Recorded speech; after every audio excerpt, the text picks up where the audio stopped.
Hello, good morning, नमस्कार। सभी का स्वागत है स्पिरिचुअलिटी मैटर्स अध्यात्म के और मेरे इस चैनल पे। आई होप सब अच्छा कर रहे होंगे अपनी लाइफ में, लाइफ को एंजॉय कर रहे होंगे, गीता सत्र का आनंद ले रहे होंगे और इस गीता ज्ञान से बहुत कुछ सीख रहे होंगे। तो हमने 12वां अध्याय शुरू किया था जिसका शीर्षक भक्ति योग है।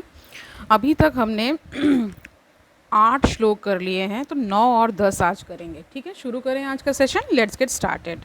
तो 9वां श्लोक देखिए। अथ चित्तम समाधातुम न शक्नोषि मयि स्थिरम अभ्यास योगेन तथा माम इच्छा आप्तुम धनम जय। इसका अर्थ देखिए। हे अर्जुन, हे धनंजय, यदि तुम अपने चित्त को अविचल भाव से मुझ पर स्थिर नहीं कर सकते तो तुम भक्ति योग के विधि विधानों का पालन करो। इस प्रकार तुम मुझे प्राप्त करने की चाह उत्पन्न करो। इसका तात्पर्य देखिए। इस श्लोक में भक्ति की 2 पृथक पृथक विधियां बताई गई हैं, यानी अलग अलग विधियां बताई गई हैं।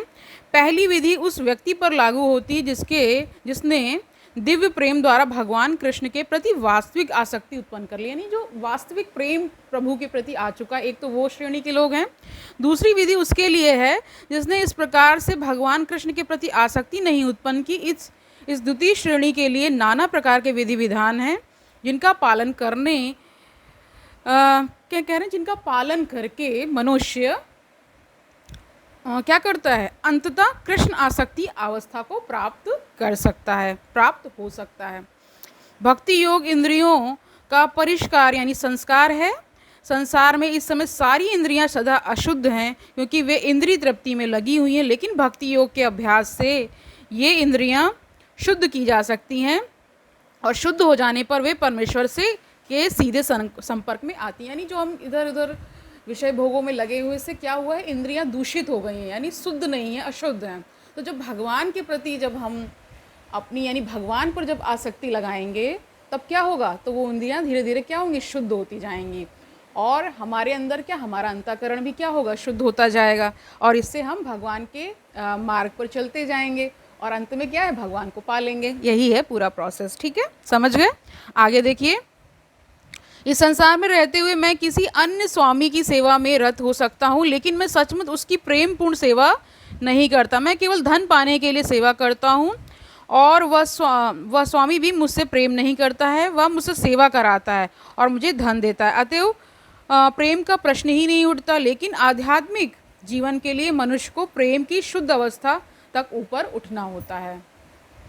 यह प्रेम अवस्था इन्हीं इंद्रियों के द्वारा भक्ति के अभ्यास से प्राप्त की जा सकती है। यह ईश्वर प्रेम अभी प्रत्येक हृदय में सुप्त अवस्था में है, यानी अभी है लेकिन क्या, सोया हुआ है, वो सुप्त अवस्था में है। ठीक है, वहाँ पर यह ईश्वर प्रेम अनेक रूपों में प्रकट होता है, लेकिन भौतिक संगति से दूषित हो जाता है। अतएव उस भौतिक संगति से हृदय को विमल बनाना होता है, यानी निर्मल करना होता है और उस सुप्त यानी सोई हुई स्वाभाविक कृष्ण प्रेम को जागृत करना होता है। यही भक्ति योग की पूरी विधि है। भक्ति योग के विधि विधानों का अभ्यास करने के लिए मनुष्य को किसी सुविज्ञ गुरु के मार्गदर्शन में, यानी भगवान कह रहे हैं कि किसी को जो भी गुरु हो उनकी शरण में जा करके आप ये सब करिए, उनके मार्गदर्शन में करिए। ठीक है, सुविज्ञ गुरु के मार्गदर्शन में कतिपय नियमों का पालन करना होता है, यथा ब्रह्म मुहूर्त में जागना, स्नान करना, मंदिर में जाना तथा प्रार्थना करना एवं हरे कृष्ण कीर्तन करना, यानी जो हरे कृष्ण मंत्र है उसका कीर्तन करना, संकीर्तन करना। फिर अर्चा विग्रह पर चढ़ाने के लिए फूल चुनना, अर्चा विग्रह पर भोग चढ़ाने के लिए भोजन बनाना, प्रसाद ग्रहण करना आदि। ऐसे अनेक विधि विधान हैं जिनका पालन आवश्यक है। मनुष्य को शुद्ध भक्तों से नियमित रूप से भगवत गीता तथा श्रीमद् भागवत को सुनना चाहिए, यानी जो शुद्ध भक्त हैं वो ये सब पाठ वगैरह करते रहते हैं तो उनसे सुनना चाहिए। इस अभ्यास से कोई भी ईश्वर प्रेम के स्तर तक उठ सकता है और तब भगवत धाम तक उसका पहुंचना कहते हैं ध्रुव है, यानी अटल है। ठीक है, विधि विधानों के अंतर्गत गुरु के आदेशानुसार भक्ति योग का यह अभ्यास करके मनुष्य निश्चय ही भगवत प्रेम की अवस्था को प्राप्त हो सकेगा। ठीक है, 10वां श्लोक देखिए। अभ्यासे अपि असमर्थ असि मत कर्म परमः भव मत अर्थम अपि कर्माणि कुर्वन् सिद्धिम अवाप्यसि, यानी प्राप्त करोगे। इसका पूरा अर्थ देख लीजिए। यदि तुम भक्ति योग के विधि विधानों का भी अभ्यास नहीं कर सकते तो मेरे लिए कर्म करने का प्रयत्न करो, क्योंकि मेरे लिए कर्म करने से तुम पूर्ण अवस्था यानी सिद्धि को प्राप्त हो जाओगे। तात्पर्य देख लीजिए, यदि कोई गुरु के निर्देशानुसार भक्ति योग के विधि विधानों का अभ्यास नहीं कर पाता तो भी परमेश्वर के लिए कर्म करके उसे पूर्ण अवस्था प्रदान कराई जा सकती है। यह कर्म किस प्रकार किया जाए, इसकी व्याख्या 11वें अध्याय के 55वें यानी 55th ठीक है श्लोक में पहले ही की जा चुकी है। मनुष्य में कृष्ण भावनामृत के प्रचार हेतु सहानुभूति होनी चाहिए।